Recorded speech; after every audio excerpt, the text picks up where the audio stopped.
আপনাকে চির সুখী করেন। তোমার নিষ্পাপ মনের এই দোয়া নিশ্চয়ই আল্লাহ কবুল করবেন। এসো কেক কাটি।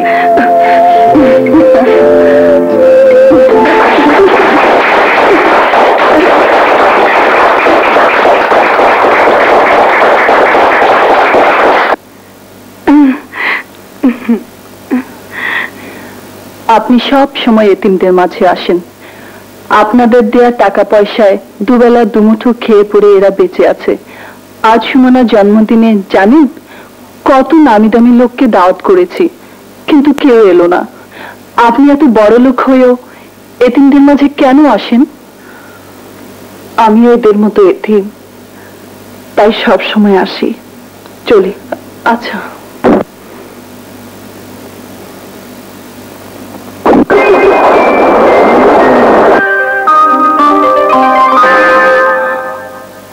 মা, আসলে তুমি বড় হতভাগী ছিলে। বেঁচে থাকতেও তুমি বাবাকে কাছে পাওনি। তোমার জন্য বাবার এতটুকু সময় হয়নি। আজ তোমার মৃত্যু বার্ষিকীতেও বাবার সময় হলো না। মা,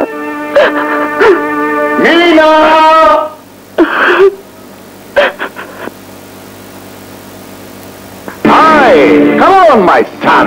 Come on. She is my only daughter. আমার একমাত্র মেয়ে। ইনি কে বাবা? তোমাকে একটা সারপ্রাইজ দিলাম। আজ তোমার মার মৃত্যুবার্ষিকী, তাই আজকের দুঃখের দিনে তোমাকে সান্ত্বনা দেওয়ার জন্য বিয়ে করে একটা মা উপহার দিলাম। যে মানুষটা মরে গেছে তার আত্মাকে কষ্ট দিতে তোমার বিবিকে এতটুকু বাঁধলো না বাবা? মার জন্য দোয়ান আছে।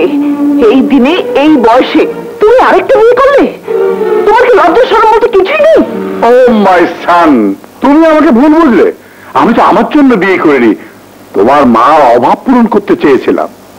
লুক মাই সান, তোমার মা মারা যাওয়ার পর তোমাকে লালন পালন করার জন্য দ্বিতীয়বার বিয়ে করলাম, কিন্তু সে আমাকে ছেড়ে চলে গেল। আমি তো চুপ করে থাকতে পারিনি। তোমার মুখের দিকে চেয়ে প্রচুর টাকা খরচ করে আজ আবার বিয়ে করতে হলো। তোমার টাকা আছে বলে যখন তখন বিয়ের নামে একটার পর একটা মেয়ের জীবন নষ্ট করছো। বিবেক, বুদ্ধি, মান, সম্মান সবকিছু নিজের হাতে শেষ করে দিচ্ছ। তোমার স্বভাবের জন্য সমাজে কারো কাছে মুখ দেখাতে পারি না। আমার ব্যক্তিগত কোনো ব্যাপারে তুমি নাক গলাবে না। আমার স্বার্থ যেন আমি দেখি, তোমার স্বার্থ তুমি দেখো। হ্যাঁ, তোমারও যদি আমার মতো কোনো ব্যক্তিগত ব্যাপার থাকে, গো এনজয় ইট। আর সে স্বাধীনতা তোমাকে আমি দিয়েছি। স্বাধীনতার দোহাই দিয়ে নিজে তো অধঃপতনের শেষ সীমানায় এসে দাঁড়িয়েছো, আবার নিজের সন্তানকেও সেই পথে ঠেলে দিতে চাইছো। বড় ঘৃণা হয় নিজের প্রতি যখন ভাবি তুমি আমার জন্মদাতার পিতা। বড় বেশি বেড়ে গেছো। মেয়ে আছো, মেয়ের মতো থাকো, গার্জিয়ান হওয়ার চেষ্টা করো না। তোমার জন্য আমি আমার জীবনটাকে দুঃখের সাগরে ভাসিয়ে দিতে পারি না। এই জীবন তো ওয়ানটাই, তাই আনন্দ ফুর্তি করে জীবনটাকে উপভোগ করতে চাই। টাকা পয়সা, ধন সম্পদ আর প্রাচুর্যের সাথে জীবনটাকে খুব বেশি জড়িয়ে ফেলো না বাবা। মৃত্যুর সময় সব ছেড়ে দিতে অনেক বেশি কষ্ট পাবে।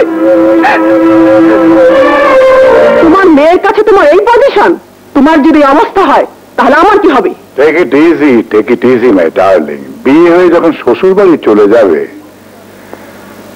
তখন তোমারই তো রাজত্ব। তাহলে তাড়াতাড়ি বিয়ে দিয়ে দাও। ওর এইসব বেয়াদবি আমি সহ্য করবো না।